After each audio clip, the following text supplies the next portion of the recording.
আপনার দ্রব্যমূল্যের যে ঊর্ধ্বগতি বর্তমানে তার উত্তাপ কি আপনাকে স্পর্শ করেছে? কিছু তো ডেফিনেটলি করেছে। বাসায় গেলে স্ত্রী তো বলেই যে আচ্ছা এটার দাম বেড়েছে।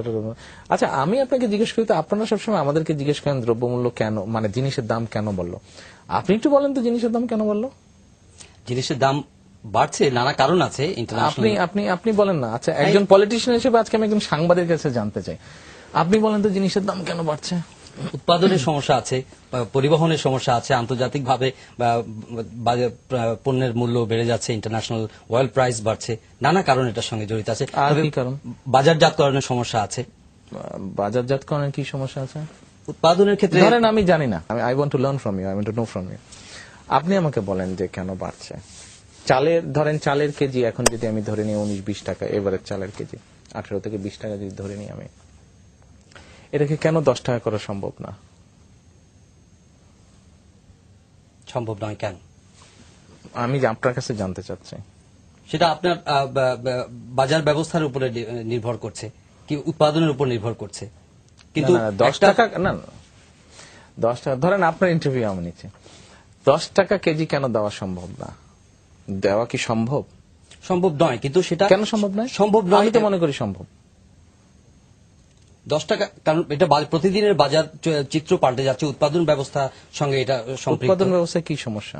উৎপাদনে যদি আপনি প্রপারলি যদি সার, ডিজেল, বিদ্যুৎ সেগুলো যদি আপনি প্রপারলি সরবরাহ করতে না পারেন, সেক্ষেত্রে তো উৎপাদন হ্যাম্পার হতে পারে। উৎপাদন যদি হ্যাম্পার হয় তাহলে বাজারের দ্রব্যমূল্য তো স্বাভাবিকভাবে বাড়বে না। সার, ডিজেল, বিদ্যুৎ এইবার তো আল্লাহর রহমতে আপনার বাম্পার ফলন হয়েছে।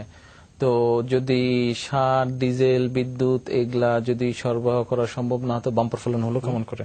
ক্রপ বেশি হয়েছে, লাস্ট ক্রপ সিজনে ক্রপ কিন্তু বেশি হয়েছে। এক্সপেক্টেড যেটা গ্রোথ ছিল বা এক্সপেকটেশন যেটা ছিল আল্লাহর রহমতে তার থেকে বেশি হয়েছে।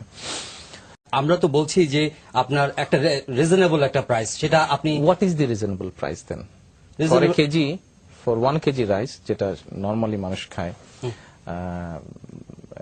আপনার 28 বা 29 যেটা আছে, 28 বা 29 যেটা আছে চালে এরই, তো এটা ধরেন 10-12 টাকা কেজি যদি দিতে হয়, কি করা যায়, কেমন করে দেওয়া যায়? সেটা আপনার চিন্তা, কারণ আপনার দল ক্ষমতায়, আপনি সরকার, জনগণের দায়িত্ব পালন করছেন এবং জনগণের কমফোর্টের কি মুশকিল বুঝলাম। তো আপনার কাছ থেকে কি জানতে পারবো না?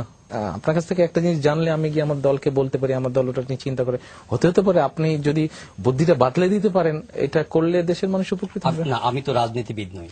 রাজনীতিবিদ না, তাহলে দেশ নিয়ে তো চিন্তা করেন। রাজনীতিবিদ হলেই কি দেশ নিয়ে চিন্তা করতে হবে? সরকার তো আমি পরিচালনা করছি, ডাজন্ট ম্যাটার। সরকার আপনি পরিচালনা, কিন্তু একটা তো উপায়, বুদ্ধি বা দেশের ভালোর জন্য তো একটা আইডিয়া তো দিতে পারেন। সেটার জন্য তো আপনারা ক্লিক করলে, হ্যাঁ সেটার জন্য তো আপনারা রয়েছে। না, সেটার জন্য আমরা নেই। আমরা তো ভাই আপনাদের কাছ থেকে জিজ্ঞেস করি। আমরা রাজনীতিবিদ যদি বলেন, রাজনীতিবিদ আপনাদের কাছ থেকে জিজ্ঞেস করেই তো করে। আমি তো জানতে চাচ্ছি কিভাবে সম্ভব। হ্যাঁ, সেটা আপনারা খুঁজে বের করবেন যে কিভাবে জনগণের সহনীয় পর্যায়ে দ্রব্যমূল্যটা রাখা যায়।